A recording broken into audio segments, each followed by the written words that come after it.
You know, usually when we talk about a private diary, there's this expectation of absolute harmlessness. Right? You write down your deepest thoughts, your ethical dilemmas, your hopes for the world, and then you lock it with a flimsy little brass key and just shove it under your mattress. Yeah, exactly. It's isolated. It doesn't affect the GDP. It doesn't change the interest rates at the central bank. No, not at all. It doesn't challenge the local zoning laws or audit a corrupt supply chain. It's just you, alone with your thoughts, completely insulated from the actual machinery of the real world. Like it's entirely contained, a completely closed loop.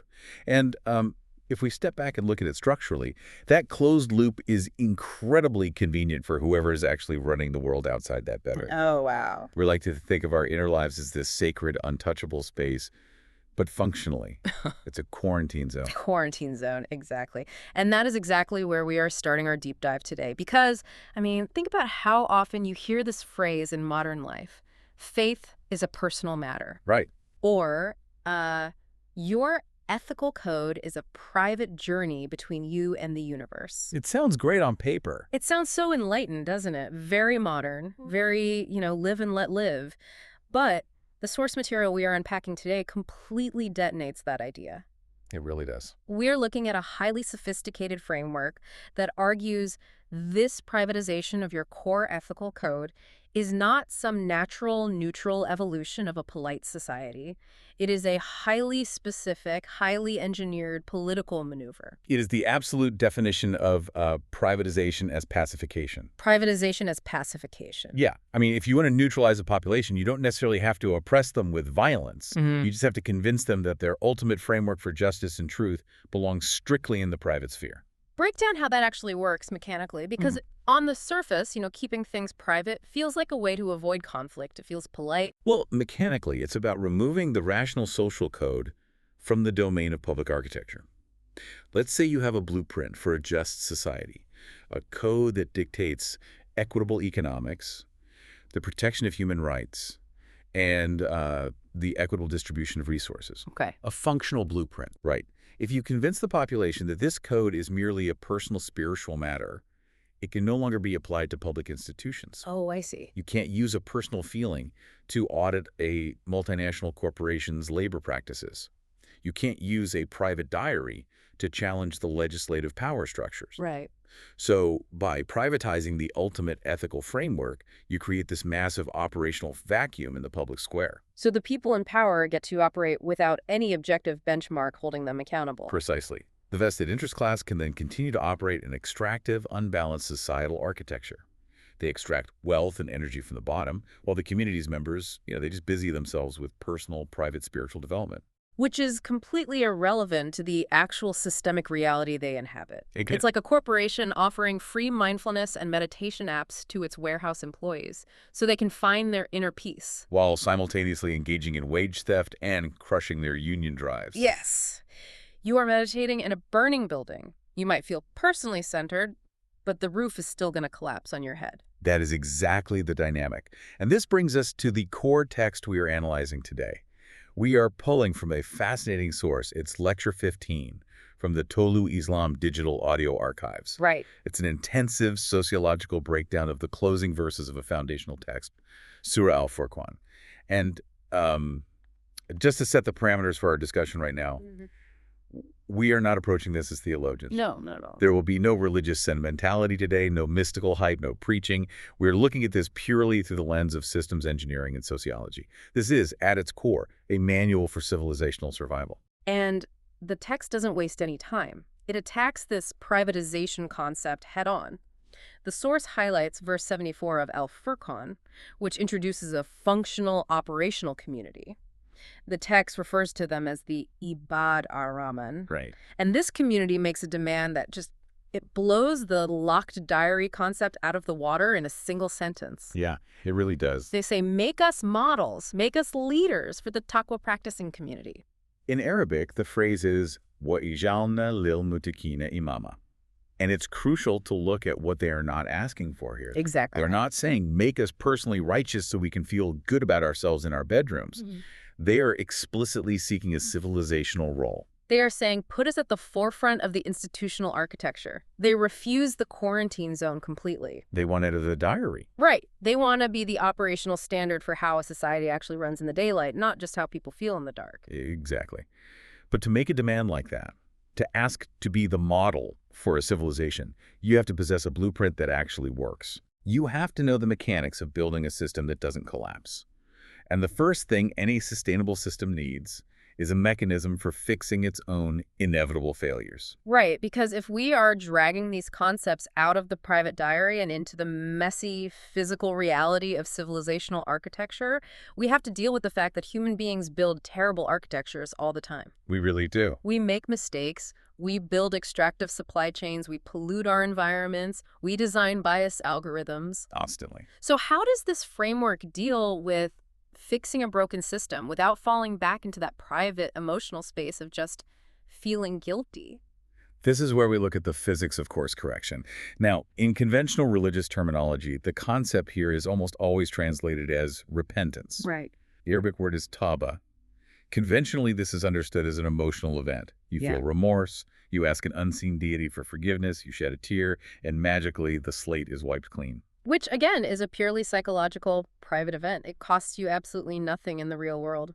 But through the systems engineering lens of this text, Taubah is not about guilt. Guilt is irrelevant to physics. The root of the word Taubah literally means to return or to turn back. It is a mechanical course correction. The source material gives a fantastic, tangible analogy for this. Imagine you are driving on a cross-country journey. You are trying to reach a specific destination, say a city on the coast. Okay. You come to a massive highway interchange, you read the sign wrong, and you take the wrong exit. You start driving. After 50 miles, you check your GPS and realize, wait, this is the wrong road. I'm heading into the desert, not the coast. That realization is step one. But the realization alone accomplishes absolutely nothing in terms of spatial reality. Exactly. Feeling bad about taking the wrong exit doesn't magically teleport your car back to the interchange. No, it doesn't. You can pull over, grip the steering wheel, weep bitterly about your poor navigational skills, and promise yourself you will never take a wrong turn again. But when you open your eyes, you are still 50 miles down the wrong highway, burning daylight. Right. To actually execute Taubah, you physically have to turn the vehicle around, expend the fossil fuels or the battery power to drive 50 miles back to the interchange, and then take the correct path. It requires the expenditure of caloric and mechanical energy. And this brings us to the second half of the equation, which the text explicitly pairs with Taubah. It doesn't just say whoever turns back. It says whoever turns back wa Amal-e-Saleh and does productive, constructive work. Amal-e-Saleh. Let's unpack that because I want to push back on this a little bit. Sure. Let's say a massive industrial factory has been dumping toxic sludge into a local river for a decade. The community gets sick, the factory owners realize they've done wrong, and they say, we are turning back, we are stopping the dumping today. They cap the pipes. Okay. Isn't that course correction? They stop the bad behavior. Why isn't that enough? Because of the law of equilibrium. Think of the environment or the society as a massive scale, a balance of weights. For 10 years, that factory has been placing heavy, destructive actions on one side of the scale. So the scale is tipped. The ecosystem is fundamentally tipped.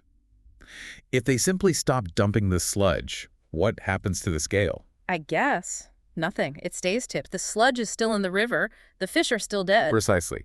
Stopping a destructive action just means the destruction doesn't accelerate, but the damage is already locked into the system. Wow. Yeah. True Taubah, true course correction in this operational framework requires you to achieve equilibrium. You have to actively place more constructive, productive weight Amal-e-Saleh on the opposite side of the balance to offset the damage. True course correction requires measurable, restorative action. So for the factory, Taubah isn't just capping the pipe and issuing a public apology. I don't know. It is the active, grueling, astronomically expensive work of dredging the river, filtering the water, rebuilding the riverbanks, paying medical bills for the community, and restoring the ecosystem until the balance is heavier on the side of health than it was on the side of destruction. Yes. And if we extrapolate this to macroeconomics, think about historical wealth extraction like redlining in the housing market, where certain demographics were systematically denied mortgages. Oh, right. A government can eventually say, oops, that was a bad road, we realize our mistake. Redlining is now illegal. They stop the bad behavior. but the scale of generational wealth is still massively tipped. Making it illegal is just stopping the car on the highway. It doesn't drive you back to the interchange. Exactly. Without Amal-e-Saleh, without the massive systemic influx of constructive capital and targeted restorative policies to actually rebuild the wealth that was extracted, there is no Taubah. The system remains broken. Because the text explicitly ties the realization with the productive work. The action is the mathematical proof of the realization. Yes. It's a physics equation. Realization plus restorative action equals course correction.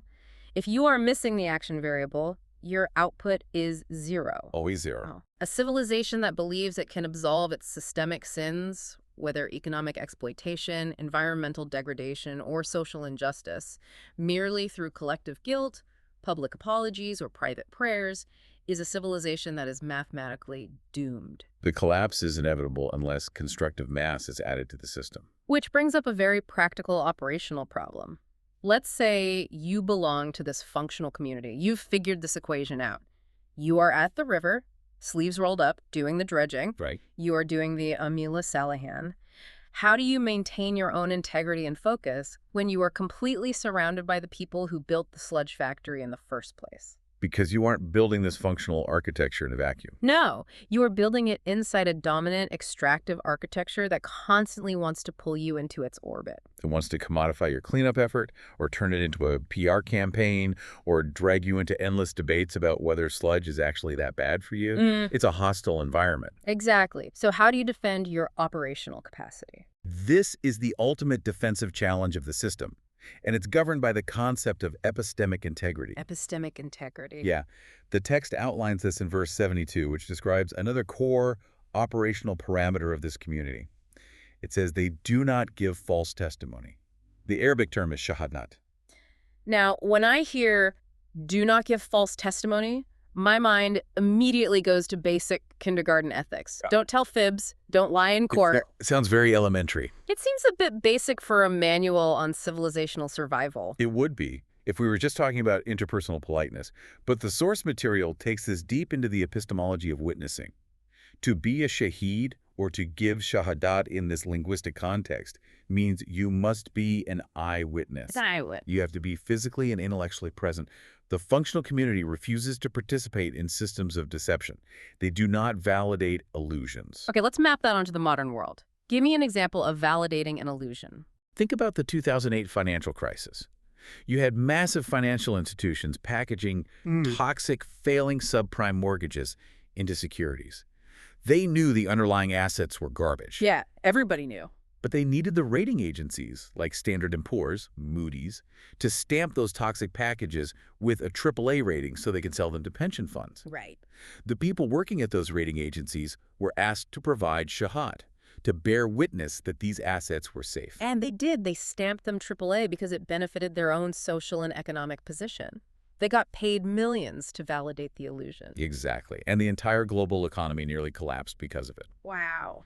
This text insists that a functional community maintains its epistemic integrity, its commitment to objective truth, even under immense institutional pressure. So if a system requires them to pretend that an extractive economic policy is actually beneficial or that a toxic asset is safe, they refuse to provide that validation. They will not be a witness to a lie, because validating illusions degrades the structural integrity of the entire civilization. So they are incredibly strict about what they attach their name and their effort to. Very strict. But it goes even further than just refusing to sign the fraudulent paperwork. The second part of verse 72 talks about how this community navigates the sheer volume of noise in their environment. And it introduces a brilliant concept, law. Ah, law. This translates roughly to purposeless, dysfunctional, or useless activity. It is the ambient noise of a collapsing system. The source text highlights something fundamental here.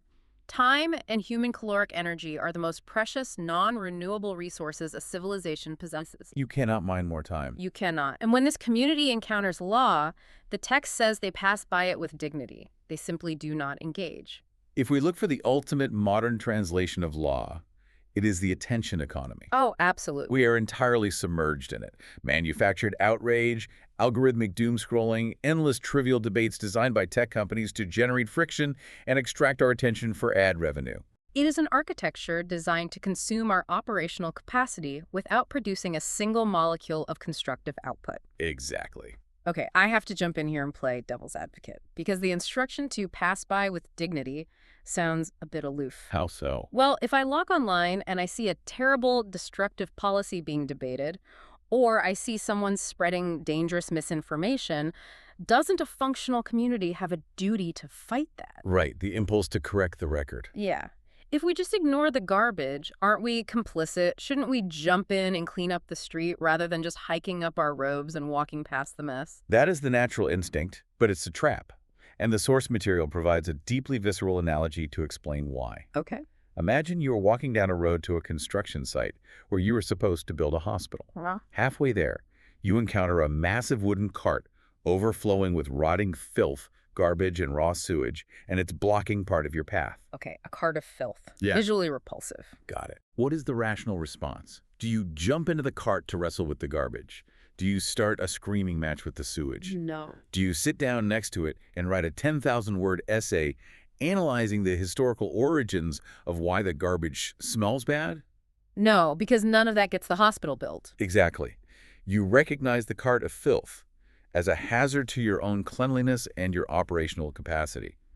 You gather your garments, you protect your boundaries, and you walk past it with dignity. Because wrestling with the filth doesn't clean the street. It just makes you filthy. And more importantly, it exhausts the caloric and intellectual energy you needed to build the hospital. Oh, wow. Okay, so getting into a massive bad faith argument on Twitter at 2 a.m. isn't cleaning the street. It's just jumping into the cart of filth. It's the definition of engaging with Locke. A functional community realizes that engaging with systemic dysfunction on the dysfunction's own terms only drains the community's resources. That makes so much sense. The people designing the extractive systems want you wrestling in the filth. They want you exhausted by culture wars and trivial outrage, because an exhausted population cannot execute Amal-e-Saleh. They cannot do the constructive work. So passing by with dignity isn't about arrogance. It's not about thinking you are intellectually superior to everyone else. It is a strict, ruthless protocol for resource management. It is triage. Yes, triage. You are saying, I have a finite amount of intellect and energy today, and I am deploying it exclusively toward building a functional architecture. I cannot afford to spend 90% of my energy arguing with the architects of a failing system. Precisely.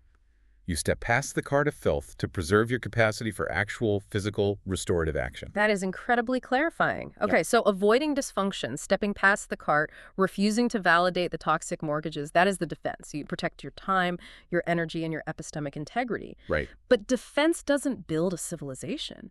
Hiding from dysfunction isn't a strategy for leadership. What is the offense? What is the engine that drives this community forward? That takes us to the core epistemic requirement of the entire system, outlined in verse 73. It describes how this community reacts when they are presented with the signs, the evidence, or the laws of their Lord. Okay. The verse states that they do not fall upon them, deaf and blind, lam yukiru alehsuman wa umyana. Deaf and blind. This is where the text mounts a total, unapologetic assault on the concept of blind faith. It really does. It completely rejects the idea that a good citizen or a good believer is someone who just shuts off their brain and obeys authority. It is what the lecturer calls the anti-Mahajura commitment. Mahajura implies abandoning or forsaking something. In this context, it refers to forsaking one's critical faculties. Right. The text insists that when this community interacts with evidence, whether it's a divine code, a scientific reality, or socioeconomic data, they do not shut down their analytical engines. They hear what is available to hear. They see what is available to see. Yes. Their internal discriminator, what the text calls the Al-Furqan, remains fully operational. They don't just accept a policy because it was handed down by the ancestors or shouted loudly by a politician. They process the data. And this requires immense intellectual labor. The source material uses a powerful sociological analogy here to explain why this labor is non-negotiable. It's what we can call the inherited status fallacy. Oh, the doctor analogy. Let's bring this in because this completely shifts how we understand belief or conviction, which the text calls imanan. Imagine a highly skilled surgeon, a doctor who has spent over a decade studying human anatomy, practicing complex procedures, understanding the intricate mechanics of the cardiovascular system. Right. They possess objective, functional competence. Now, this doctor has a child. By virtue of being born in that house, eating at that dinner table, and carrying that last name, does the child inherit the title of doctor? Look, my mother is actually a highly trained trauma nurse. I grew up in her house. If someone collapses in a restaurant and you look at me to perform an emergency tracheotomy, that person is not going to make it. No, they're not. Being in proximity to competence did not magically transfer the competence into my brain. Exactly. From a tribal or demographic perspective, society might label you the nurse's kid. You belong to that demographic bucket. Yeah. But from a functional, operational perspective, you have zero utility in a medical emergency. To actually acquire the title and the competence, the child has to do the exact same grueling, horrific work the parent did. Right. They have to read the massive textbooks, pass the organic chemistry exams, endure the sleepless residency, and acquire the objective skill. They have to join the medical association through merit, not genetics. You cannot inherit competence. And this raises a devastating question about how we treat ideological or ethical systems. The source argues that Icarian rational conviction operates the exact same way. It's an acquired skill. Yes. Being born into a specific community or a specific demographic that calls itself believers or progressives or conservatives does not make you part of the operational system. You are just the doctor's child. You wear the demographic label on a census form, but you have zero functional competence in the actual ethical system. Because true conviction is an acquired state of intellectual and visceral certainty. You cannot inherit it. Right. You have to actively acquire it through intellect, reason, observation, and critical filtering.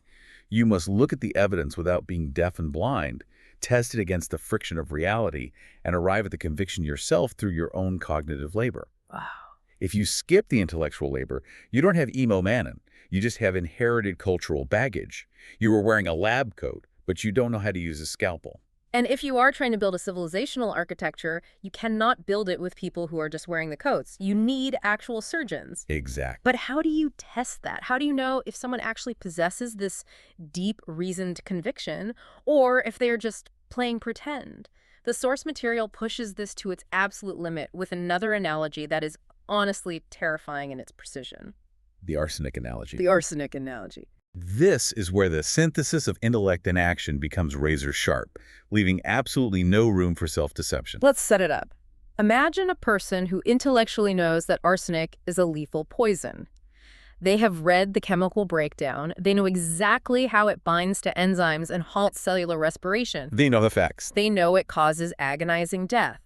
If a person possesses this factual, rational knowledge, under what circumstance would they ever willingly scoop up a spoonful of arsenic and swallow it? Logically, there is only one rational circumstance. Right.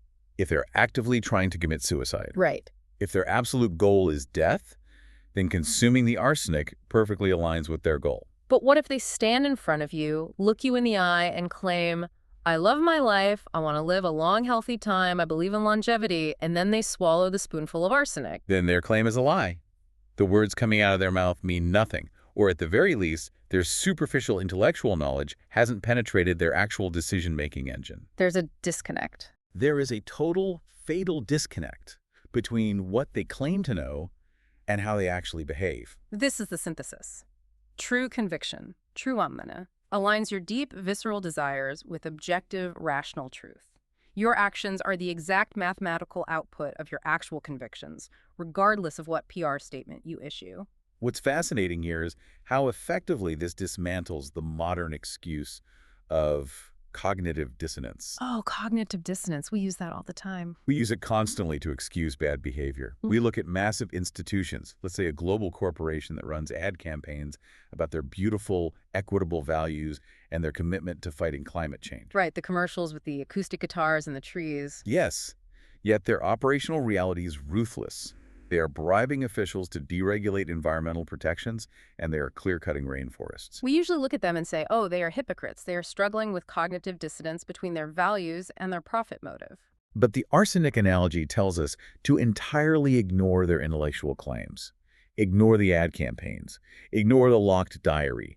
Look strictly at the revealed preference of their actions. So if they are clear-cutting the forest, If they are consuming the poison of environmental destruction and corruption, it means they either do not actually believe it is poison, or they actively desire the collapse of the ecological system because it brings them short-term profit. wow. Their actions define their true conviction, not their stated identity. They aren't hypocrites. They are executing their actual belief system flawlessly. Wow. Okay, my mind is slightly blown by the absolute lack of wiggle room there. It demands total integration of thought and action. Total integration. You cannot claim to know that the fire burns, say you don't want to get burned, and then willingly jump into the furnace. If you jump, it's because you wanted the heat. It strips away all our comfortable illusions about ourselves.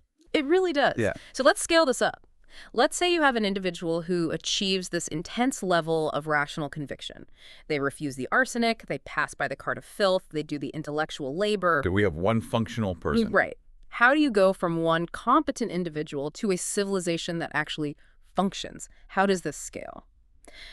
That brings us to the architecture of society and a really deep linguistic dive into verse 74. We are returning to the hook we started with, the demand of the Ibad-ur-Rahman to be leaders, to be the models.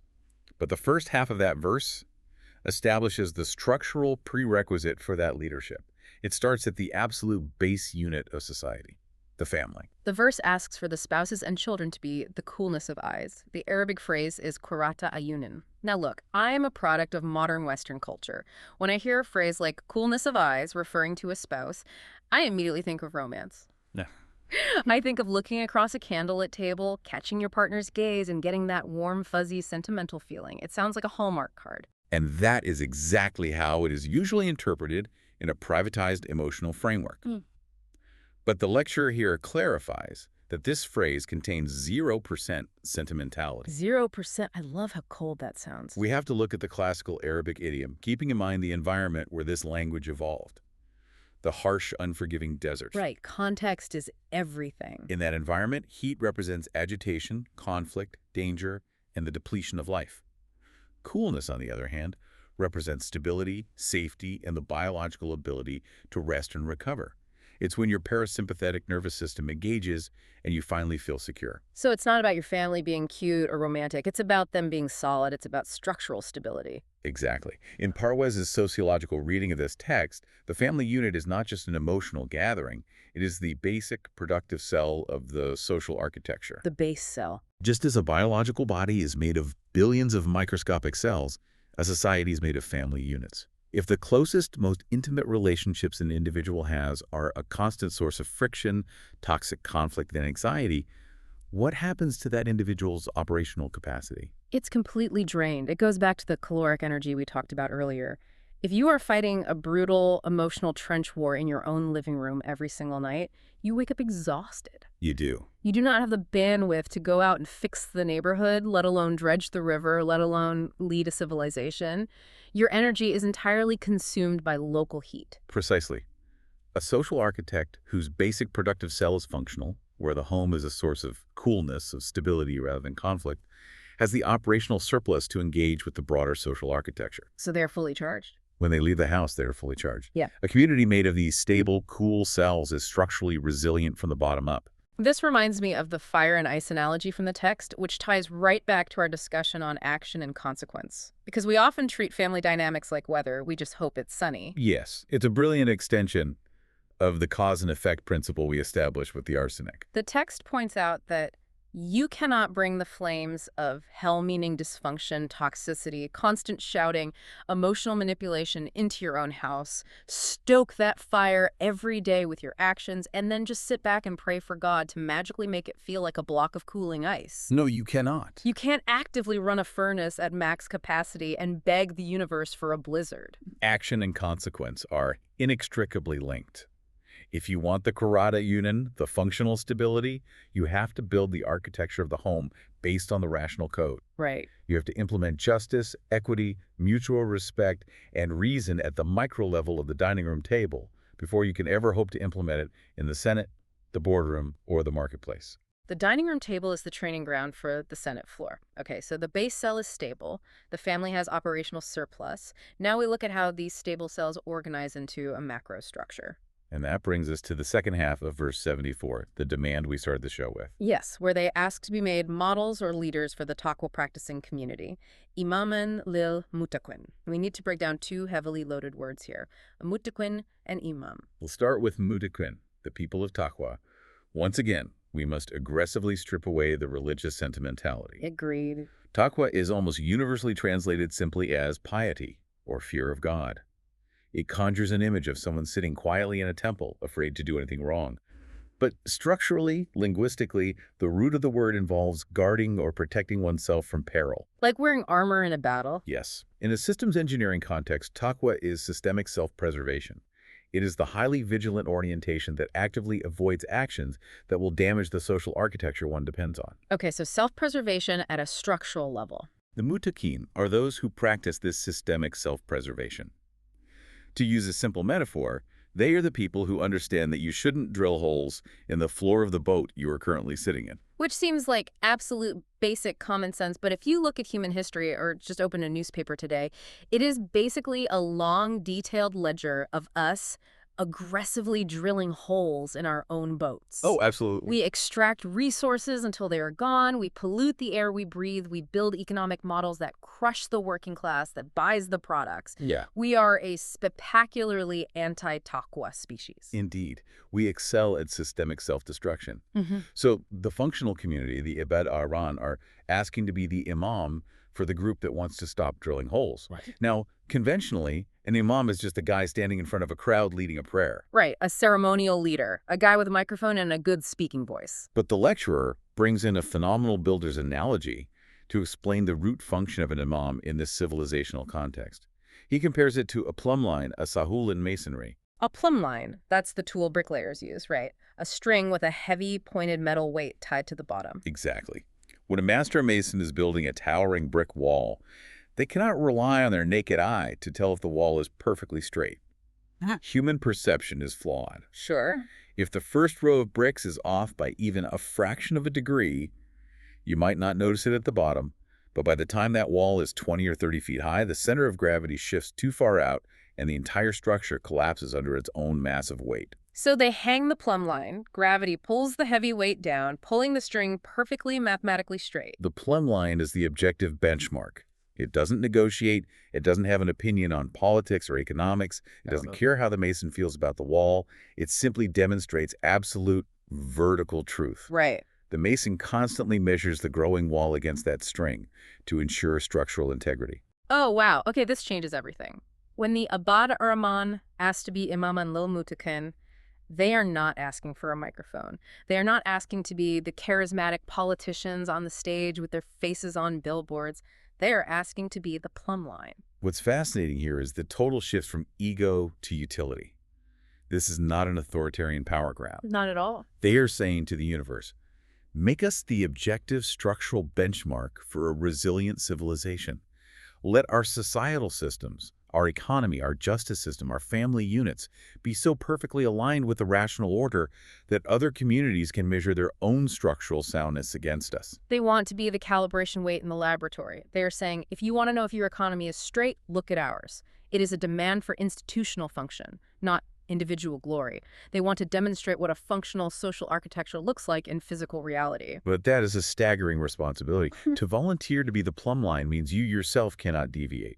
Because if the benchmark is crooked, the entire city built around it will eventually collapse. Which transitions us perfectly to the final, most uncompromising reality of this framework. We've talked about the individual conviction, the productive family cell, the structural plumb line. Right. But what happens to the builders who look at that perfectly straight plumb line, look at this rational blueprint and say, you know what? We'd rather build it crooked. We want the toxic sludge factory because it pays well this quarter. We want to keep our ethics locked in the diary. What happens to that community? What happens is that they encounter the cold, unyielding physics of the universe.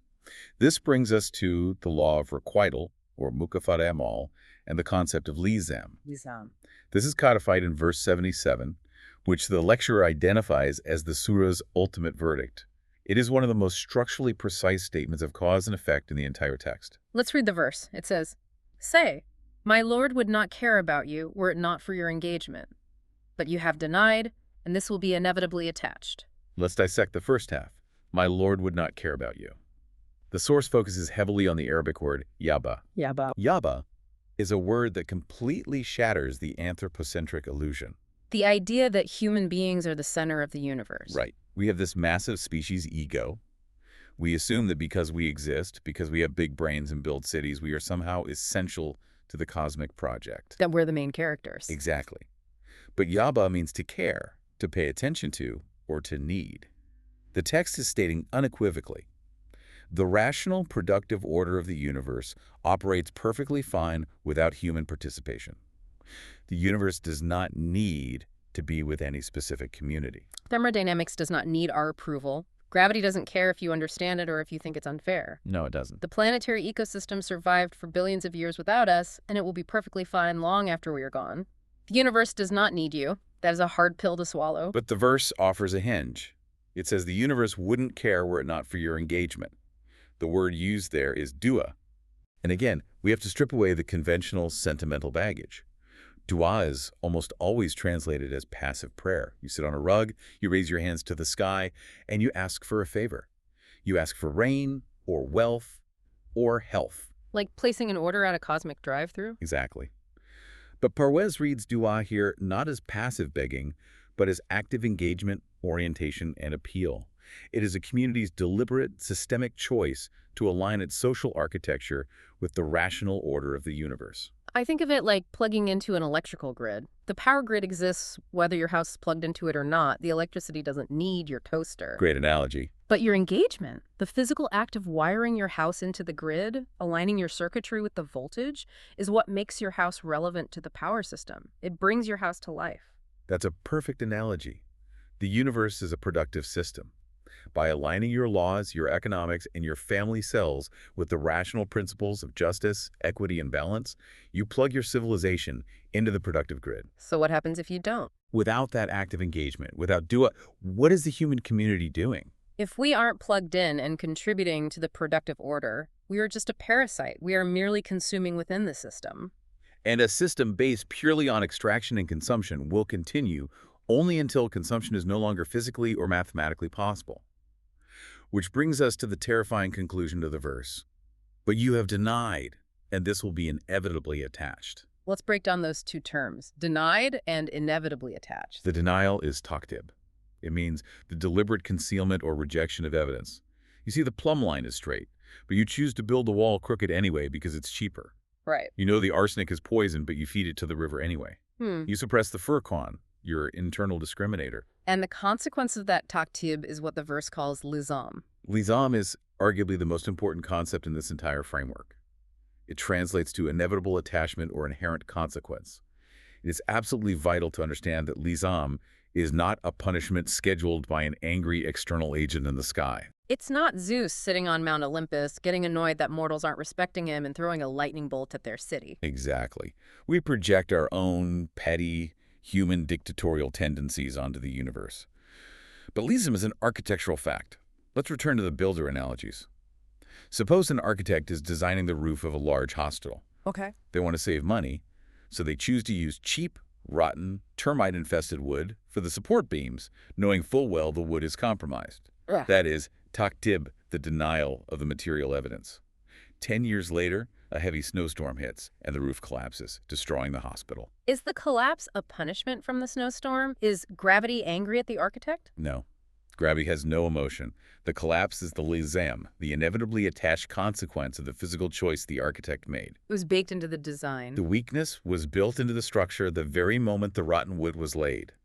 The consequence was attached to the cause 10 years before the roof actually fell. So when a society suppresses reason, prioritizes law and useless internet noise over actual restorative work, allows the family cell to remain a toxic battleground, and abandons the plumb line of the social code. Yes. These aren't just bad moral choices that someone will wag a finger at later. They are structural architectural flaws. They naturally, mathematically attach civilizational collapse to your community. The denial of the rational order does not change the rational order. The architect's lie about the wood does not alter the tensile strength of the wood or suspend the law of gravity. It changes only the community's position relative to those laws. The laws remain permanent. The laws remain permanent. The community, however, faces the lizam of its own structural failure. That reframes so much of modern history. When we look at the 2008 financial crisis or the looming ecological collapses, we aren't being punished. We just built a crooked wall with rotten wood, and the collapse was mathematically attached to the design from day one. It is the natural operation of the causal system. Okay, let's pull all of this together and synthesize it, because Mm. we have covered massive ground today. We've mapped out a complete architectural blueprint. The surah we've been examining is called Al-Furqan, which means the discriminator, the tool to tell truth from falsehood. And it is a masterclass in structural symmetry. The Surah opens by establishing that epistemological tool, the discriminator between haq, truth, and batil, falsehood. And it closes with exactly what we've discussed today, the design specification for a civilization that has built that discriminator into its social architecture at every single level. It paints the portrait of a functional community type. At the individual level, they use reason and refuse to be deaf and blind. They refuse the arsenic. Right. At the family level, they build the base productive cell, prioritizing functional stability, the coolness of eyes, over romanticized chaos. At the macro level, they refuse to hide their ethics in a private diary. They demand to be the structural plumb line, the imam for the society. And at the civilizational level, they actively engage with the productive order of the universe, knowing that their choices carry Elism, inevitable attachment. The core takeaway is that this blueprint for permanence and survival relies entirely on the functional, the operational, and the rational. It never relies on the miraculous. No magic. It does not wait for supernatural intervention to save a collapsing structure. Yep. It demands human competence. And that brings me to a final provocative thought for you, the listener, to mull over as you go about your day. We started this deep dive by talking about the privatization of religion and ethics. Right. Look at the architecture of our modern world. It is a system heavily designed to extract our caloric and intellectual energy through law, through useless digital noise and manufactured outrage. It truly is. And simultaneously, it actively encourages us to treat our deepest ethical codes as mere private feelings, keeping them locked safely away from our economic and political spheres where the real structural decisions are made. It's an entire global system built on unproven assertions, validating illusions, and the suppression of the Furqan. So the question we have to ask ourselves right now in the present moment is this. By participating in this privatization, by happily locking our ethics in a diary while the house burns down around us, are we not actively mathematically scheduling our own Elism? We might be. Have we become the architects of our own inevitable detachment from the rational order? It's a structural question, and as we've established, gravity will eventually answer it whether we want it to or not. Something to keep you awake tonight. Thank you for joining us on this deep dive into the architecture of survival. Until next time, keep your discriminator sharp, check your plumb lines, and watch out for the carts of filth. Take care.